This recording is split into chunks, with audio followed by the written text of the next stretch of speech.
নমস্কার, আমি রক্তিমা ডিএমইর পডকাস্টে আপনাদের সবাইকে স্বাগতম। আজকের পর্বে আছেন আমাদের সঙ্গে একজন বিশেষ গেস্ট। চলুন শুরু করা যাক আজকের আড্ডা।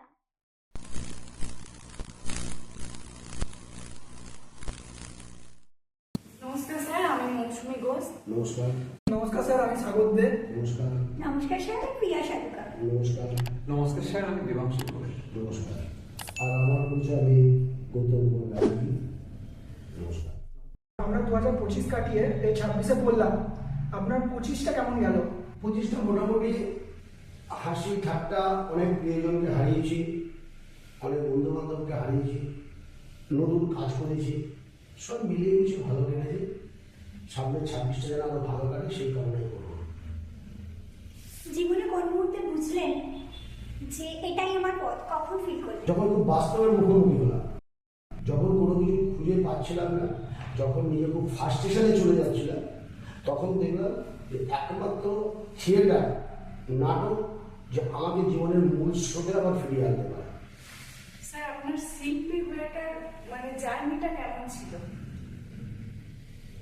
যে কোনো শিল্প জগতের জার্নিটা খুব একটা ভালো হয় না, খুব একটা সুখময় হয় না। যে কোনো শিল্প জীবনে হচ্ছে, শিল্পীদের জীবনটা হচ্ছে কণ্ঠকময় জীবন, কাঁটা ছড়া থাকে রাস্তায়। সেই কাঁটাটাকে পেরিয়ে, তাকে অতিক্রম করে তারপর নির্দিষ্ট লক্ষ্যে পৌঁছাতে হয়। স্যার, বাবা মায়ের কাছে কোনো সময় মার খেয়েছেন এই নাটক করার জন্য? বকা মার, আমি লাস্ট শো করতে যাওয়ার আগে মার খেয়েছি, শো করে এসে মার খেয়েছি, কিন্তু এর আগে মন থেকে কোনো সময় মুছে দিয়ে বা মন থেকে হারাতে পারি, এটা আমার রক্তের মধ্যে মিশে গেছে। কখনো কোনো চরিত্র আপনার জীবনের সঙ্গে ম্যাচ করে কিছু হয়েছে, যেটা আপনার জীবনের সঙ্গে কমপ্লিটলি ম্যাচ করে গেছে? অনেক চরিত্র, যেমন আমার নিজস্ব লেখায় আছে, আনন্দ বলে একটা কবিতা আছে, বৃদ্ধ বলে আমার একটা নাটক আছে, যেগুলো আমার বাস্তব জীবন থেকে আমার নিয়ে আসে। মঞ্চে অভিনয় আর ক্যামেরার সামনে অভিনয়, এই দুটো পার্থক্যটা কতটা? মঞ্চ অভিনয় করা হচ্ছে খুব রাফ অ্যান্ড টাফ, ক্যামেরার সামনে অভিনয় করাটা অতটা রাফ অ্যান্ড টাফ না। মঞ্চ অভিনয় করে যতটা আনন্দ পাওয়া যায়, মঞ্চ অভিনয় করে অডিয়েন্সের যতখানি ফিডব্যাক পেয়ে একটা শিল্পীর জন্য সব থেকে বড় পাওনা, যেটা আমরা ক্যামেরাতে পাই না।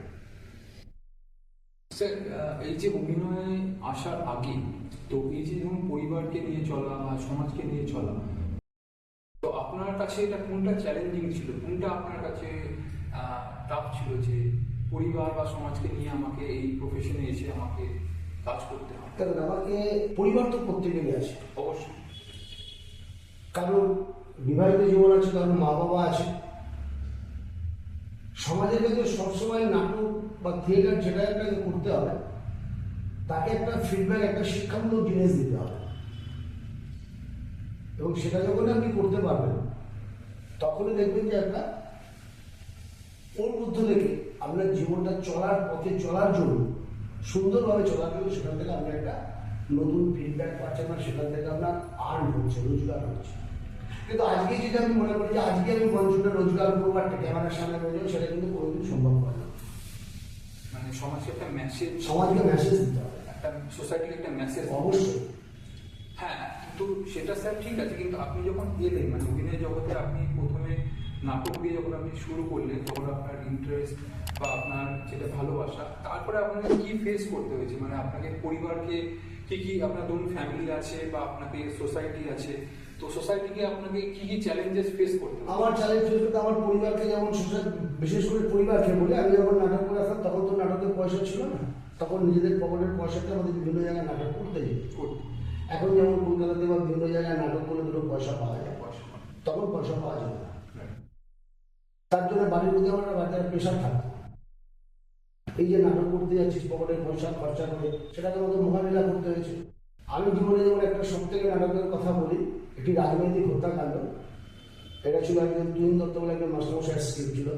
সেই নাটকটা করে আমি রাস্তায় ফিরে আসার সময় আমরা বহুবার আমাদের গাড়ি আমরা অ্যাটাক করেছি, বহুবার, এবং আমরা মৃত্যুর মুখ থেকে ফিরে এসেছি। নাটকটার নাম ছিল একটি রাজনৈতিক হত্যাকাণ্ড, এই সমাজকে শিক্ষা দেওয়ার জন্য। এটা থাকবে, এই চ্যালেঞ্জিংটা থাকবে, আর কোনো কিছু যদি চ্যালেঞ্জিং না থাকবে তাহলে কিন্তু সেটা জীবন না। যে কোনো জীবনে যদি একটা চ্যালেঞ্জিং না থাকে তাহলে সেটা কোনো আনন্দ না। চ্যালেঞ্জটাকে স্যার অ্যাকসেপ্ট করতে হবে, আমি জানি আমি মানে দৌড়াচ্ছি, আমি যদি একলাই দৌড়ে দিতাম একলাই ফার্স্ট হবো, রাইট 100টার মধ্যে একজনকে ফার্স্ট হবো। একদম। স্যার আপনার জীবনে প্রথম কবিতা, নাটক না গান প্রথম এসেছিল? আমার প্রথমে ছিল কবিতা, কবিতা থেকে তারপরে নাটক। স্যার কোনো একটা কবিতা যদি আপনি বলেন। কিরকম কবিতা শুনতে চাইছেন বলুন?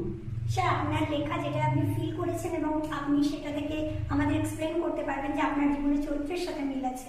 আমাদের দর্শকদের বোঝাতে পারবেন। আমার কবিতা লেখা বর্তমান সমাজকে নিয়ে। আমার কবিতা লেখা আমি সমাজকে একটা মেসেজ দিই, যে সেই মেসেজটা না পেলে সমাজে কিছু হবে না, সেরকম মেসেজ নাটক কবিতা করে লাভ নেই। এমন একটা কিছু করতে হবে যেখানে আমি সমাজকে কিছু দিতে পারি, পাঁচটা মানুষ যেন জানতে পারে। হ্যাঁ স্যার, আপনার লেখা কবিতা যদি আমাদের দর্শকদের একটু যদি আপনি শোনান। লেখার কবিতা একটা সাথে শোনা ইচ্ছে কুসুম বলে কবিতাটার নাম দিয়েছি। আচ্ছা আচ্ছা। কবিতাটার নাম ইচ্ছে কুসুম। এই কবিতাটা আমি লিখেছিলাম 2005-এ।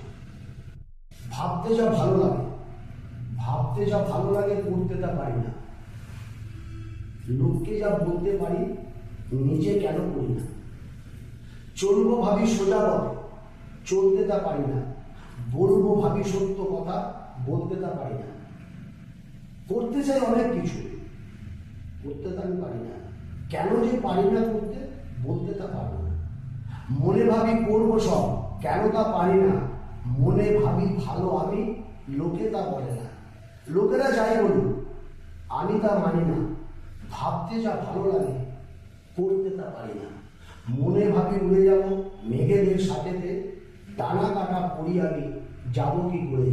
এটা বর্তমান সমাজ এবং তখনকার সমাজকে জানাবার জন্য আমি মেসেজটুকু দিয়েছিলাম। কারণ আমরা অনেকে মুখে অনেক কথা বলি, কিন্তু সামনাসামনি কারোর সামনে সত্যি কথা বলতে পারি না আমরা।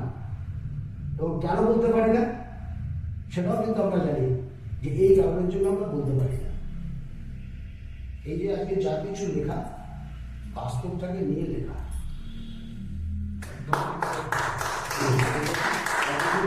মেসেজ সোসাইটিকে। আর স্যার আমার আরেকটা প্রশ্ন, একজন শিল্পী কি শুধু এটা বিনোদন না, এটা সমাজের প্রতিবাদের ভাষা? দেখুন, একটা শিল্পী, যে কোনো শিল্পী বলুন,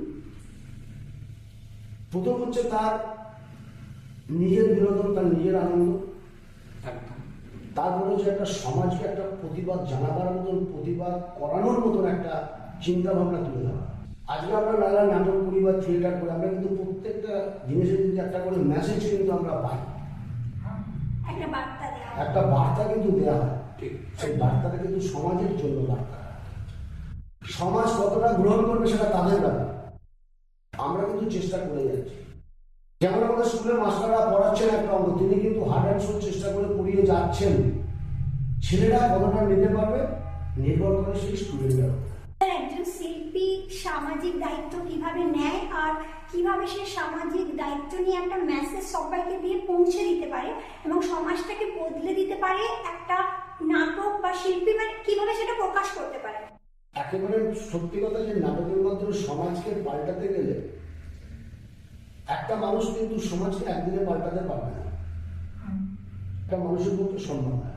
আমরা যদি একটা গল্প, যে সমাজে যেটা প্রতিনিয়ত আমরা ঘটছে, যেমন আমি আজকের দিনে দাঁড়িয়ে বলি, আমরা কিন্তু আজকে কাগজ খুললে বা টিভি খুললেই কিন্তু দেখতে পারি অমুক জায়গায় ধর্ষণ হয়েছে, অমুক জায়গায় ধর্ষণের ফুল। আমরা কিন্তু সবাই দেখছি, পড়ছি, আমরা কিন্তু তার প্রতিবাদ করি না, প্রতিবাদ করতে যেতে পারি না।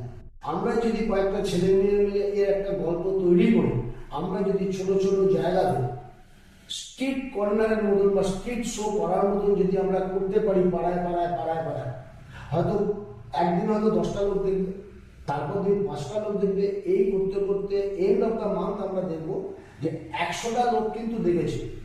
এই 100টা লোকের থেকে 10টা লোকও কিন্তু সেখান থেকে সচেতন হবে এবং প্রতিবাদের যে মানসিকতা তার মধ্যে কিন্তু জাগ্রত হবে।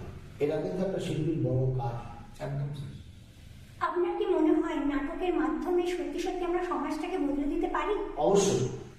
নাটককে যদি নাটকের মতন করে করা যায়, নাটককে যদি সেরকমভাবে উপস্থাপনা করা যায়, অনেক বদলানো যায়।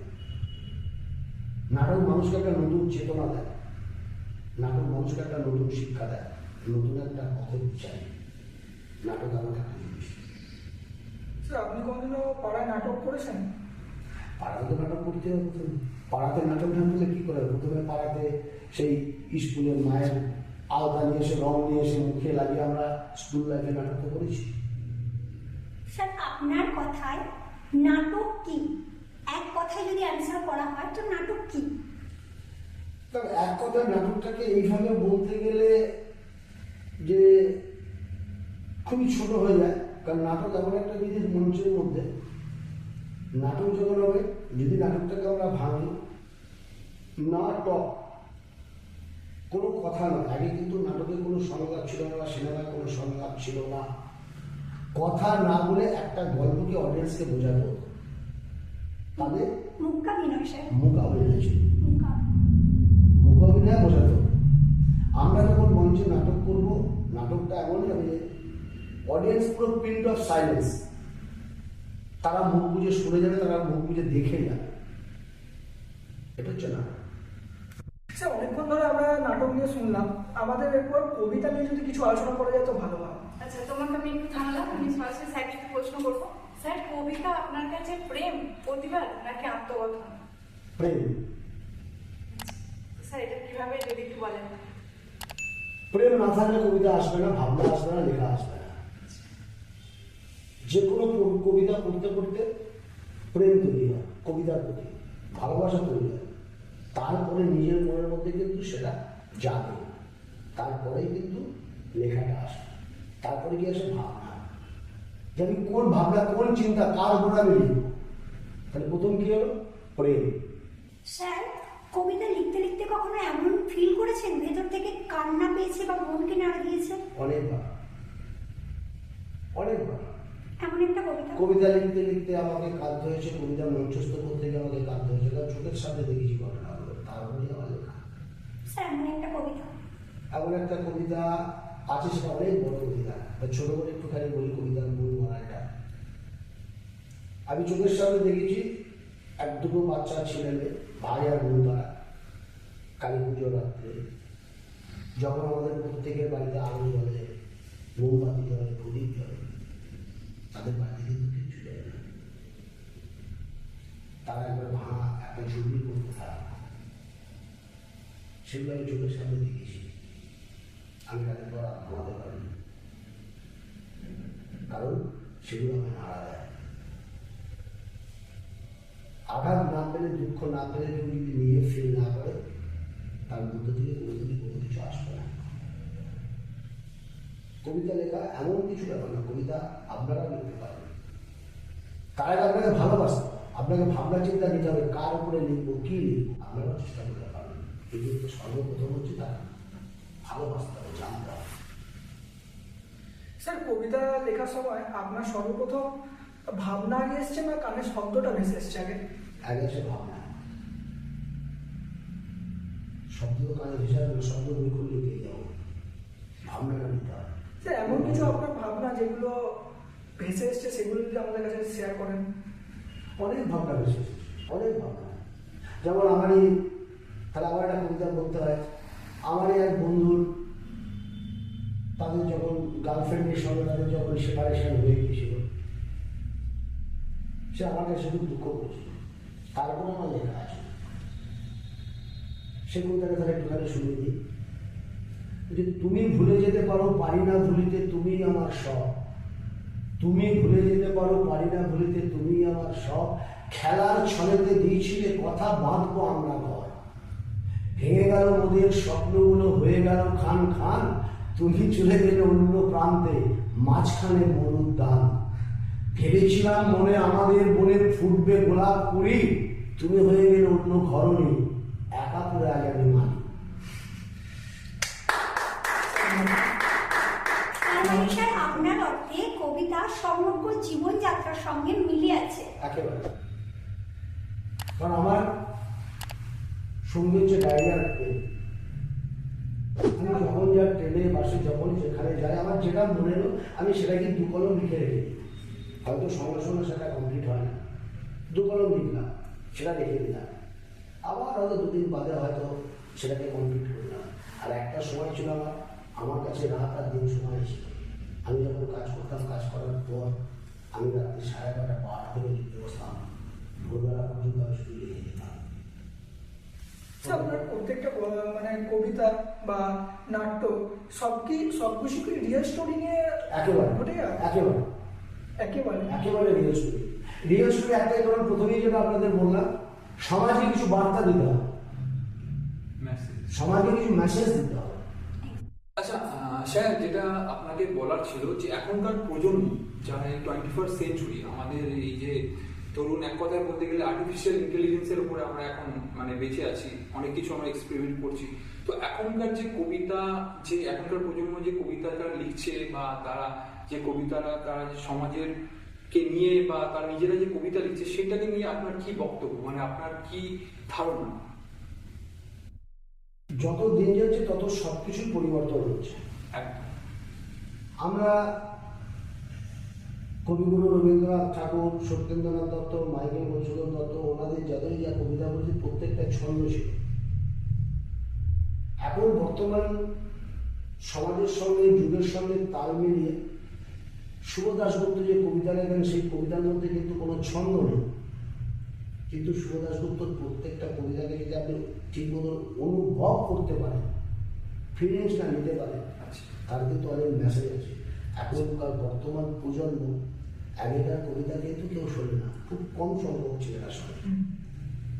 এখনকার প্রজন্ম কিন্তু আগেকার মতো রবীন্দ্রসঙ্গীত শোনে না। রবীন্দ্রসঙ্গীতকে কি করছে এখন তারা, আল্ট্রা মডার্ন যুগে আল্ট্রা মডার্ন মিউজিক দিয়ে রবীন্দ্রসঙ্গীত আমরা সবসময় শুনে এসেছি হারমোনিয়াম আর দুটি তবলা, এখন ড্রামের সঙ্গে বিভিন্ন মানে মিউজিকের সঙ্গে কিন্তু রবীন্দ্রসঙ্গীত বাজছে।